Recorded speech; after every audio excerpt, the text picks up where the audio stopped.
De retour sur le plateau de la grande émission avec nos invités aujourd'hui, les cofondateurs de l'entreprise Fabulem, une jeune entreprise basée aux Herbiers qui a conçu un module en fait à taille unique pour pouvoir concevoir vos meubles vous-même, des tabourets, des tables, des bibliothèques, des tables basses. Nos chroniqueurs aujourd'hui, Michel Juchereau et Frédéric Boidron, on parlera avec Frédéric dans un instant de 2 nouveautés, dont un robot qui danse.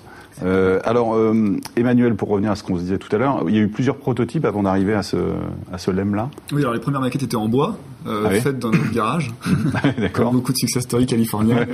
Voilà. Donc modeste en plus. Donc on a commencé dans le garage, voilà, avec des protos en bois. Vous avez fait tout seul? Oui, qu'on faisait tout seul. Ça, d'accord. Mais au départ, ça ressemblait pas à ça avec les 4 non, pas du tout. D'accord. Vraiment rien à voir. Le principe d'assemblage était là, mais par contre la géométrie était complètement différente. Par contre, mine de rien, avec des prototypes en bois, on commence déjà à comprendre des propriétés mécaniques, sans rentrer forcément tout dans le détail, de l'objet. Alors Maxence, qui est designer, il arrive quand alors en fait, Emmanuel, dans le projet? Début 2011. Ah oui, tard en fait, finalement. Oui, voilà, 2011, oui, tout à fait. C'est grâce à moi, donc. 2011. En fait, Maxence, c'est notre sauveur.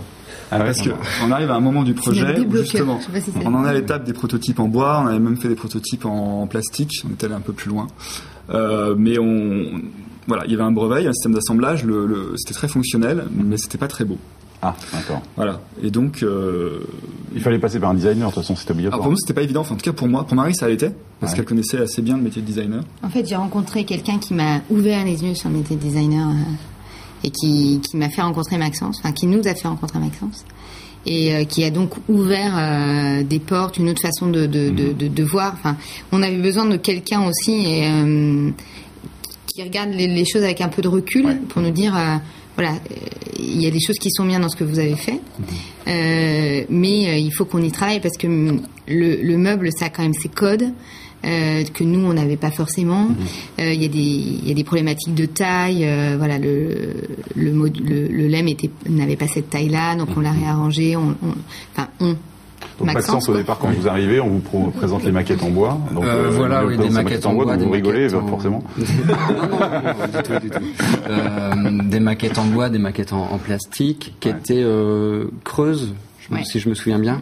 Donc avec la compréhension du système d'assemblage, il a fallu que j'assimile tout ça. Et ensuite, on a travaillé ensemble sur... donc oui, ça faisait 4 à 5 ans que Emmanuel avait le nez sur son concept. Donc j'aurais permis de prendre un peu de recul, voilà. Et de définir, par exemple, les nouvelles tailles du module. Donc par exemple, pour pouvoir intégrer en rangement une boîte d'archives. Donc c'était vraiment créer une sorte de cahier des charges d'usage pour que le produit soit non seulement beau, pratique, avec son concept innovant de sur-mesure, mais en même temps qu'il soit pratique pour les utilisateurs. D'accord. Le plus compliqué, c'est quoi alors? C'est de l'aspect esthétique, c'est l'ergonomie, c'est les mensurations, c'est quoi? Je pense que c'est de tout faire fonctionner ensemble, et c'est vraiment là où le designer a son rôle à jouer. Donc, pardon. Oui, je vous en prie. Donc en fait, le produit était sensiblement tourné vers l'injection plastique. Et par contre, on voulait éviter de rentrer dans le plastique pour du plastique. Et donc on a fait toute une recherche là de nouvelles matières, de nouveaux matériaux. Voilà, avec une visite au FCBA. Donc vous c'est en polymère, hein, donc c'est ça? C'est quoi le polymère? Du bois composite, donc un mélange c'est une base plastique classique, mais injectée sous forme liquide, hein, c'est ça, dans des moules. Tout à fait. Voilà, exactement, mais mélangé à la farine de bois, qui est en fait un déchet. Donc on arrive à valoriser un déchet de scierie finalement. Et donc ça, c'est 100% recyclable. C'est-à-dire que... C'est 100% recyclable, Et c'est partiellement éco-sourcé, parce que ce qu'on voit là qui a une couleur toute bois. La tranche, ça c'est donc c'est du bois polymère. Donc on voit, si vous regardez, on voit les petites particules de bois. En fait, d'accord. Qui donne un autre aspect au produit. On n'est plus dans la relation plastique. Donc là, on a du plastique coloré pour bien jouer sur les couleurs.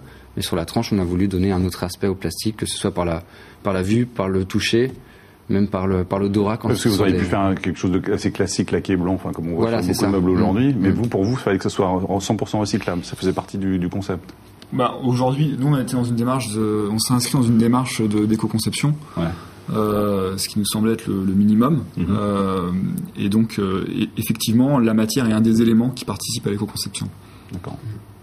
Et puis en bois massif ou en bois, on avait des problématiques de jeu à terme, parce que nous le principe, vous l'avez bien dit au début, c'est de pouvoir monter, démonter, remonter à l'infini. Aujourd'hui et dans 20 ans, donc il faut pas qu'on ait de jeu à ce niveau-là, au niveau de l'assemblage, de façon à pouvoir vraiment le faire facilement. Ça pèse lourd, ça? Non, ça pèse 1,6 kg. 1,6 kg. 1,660 kg précisément. Ah oui, effectivement. Ouais. Petite question là sur il y a deux assemblages qui sont l'un à côté de l'autre. Ils sont pas assemblés ensemble. D'accord. Alors on verra tout à l'heure justement sur le petit configurateur. On a vu quelques éléments, quelques meubles là qu'on voit en photo. Et on verra tout à l'heure le configurateur qui se trouve sur le site qui permet de créer ses propres meubles. Frédéric, c'est ça votre prénom? C'est ça n'a pas changé. Le Kipon. Alors le Kipon, donc le Kipon en fait c'est un petit robot à l'origine qui est destiné en fait à la recherche. Et faut imaginer un croisement entre un bonhomme de neige et un oisillon. Voilà, donc c'est haut comme ça sur une base noire. Et donc ce robot est surtout connu en fait pour sa réaction à la musique. C'est-à-dire qu'en fait, c'est un passionné de musique et on le voit donc en vidéo et il danse en fait sur la musique, sur les sons. Il repère en fait les. C'est-à-dire que dès qu'on lui met de la musique. Voilà, c'est ça. Voilà, et en plus, donc il va jamais faire le mouvement, c'est le même mouvement en fait. Il a vraiment un côté trognon, un côté qui attire le regard.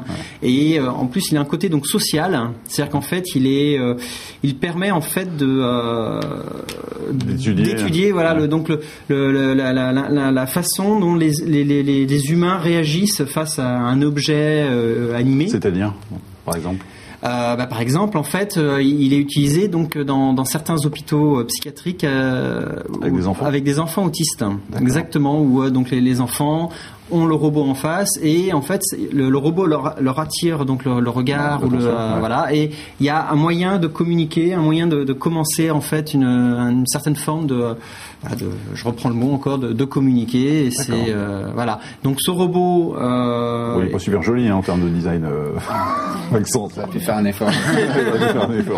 Ouais, mais je pense qu'il a un côté quand même assez mignon qui attire vraiment les gens. Il y a eu des expériences dans la rue où tous les gens tout de suite il y a le regard qui est posé dessus quoi. Il est et ça se vend? Alors, il est donc jusque-là, il était uniquement distribué pour les scientifiques. Voilà. Et donc depuis quelques mois, il est maintenant, il y a une version grand public qui est un peu moins de 50 € et qui est un peu plus simplifié. Il n'a pas de caméra, c'est-à-dire que lui, il va pas reconnaître les personnes qu'il a en face de lui. Ah, en plus, d'accord. Voilà, l'autre, il pouvait.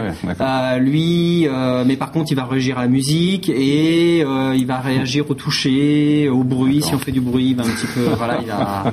Effectivement, c'est très utile. Il n'y a pas plus utile que ça. D'accord, très bien. Okay. Un peu fatigant.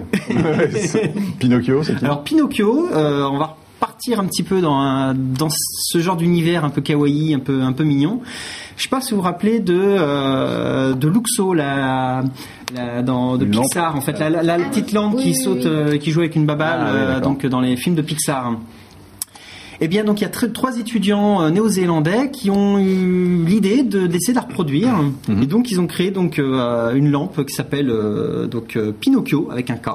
Ah oui, c'est la petite lampe qui est le logo de Pixar. Voilà, exactement. Alors, elle n'éclaire rien du tout, mais par contre, elle est très curieuse et donc elle utilise tout plein de technologies. Ah, elle réagit, elle a une caméra en fait intégrée. Donc elle est très curieuse. Elle permet, elle va suivre les visages. Là, par exemple, il y a la personne qui se cache le visage du coup, donc la lampe recherche où est le visage. Mais elle reconnaît la personne. Elle reconnaît la personne en plus. D'accord, c'est-à-dire qu'on enregistre son visage avant dedans. Alors. Bah, disons qu'à force, elle sait que telle personne, elle la connaît. Elle sait, elle se fait une base de données dessus.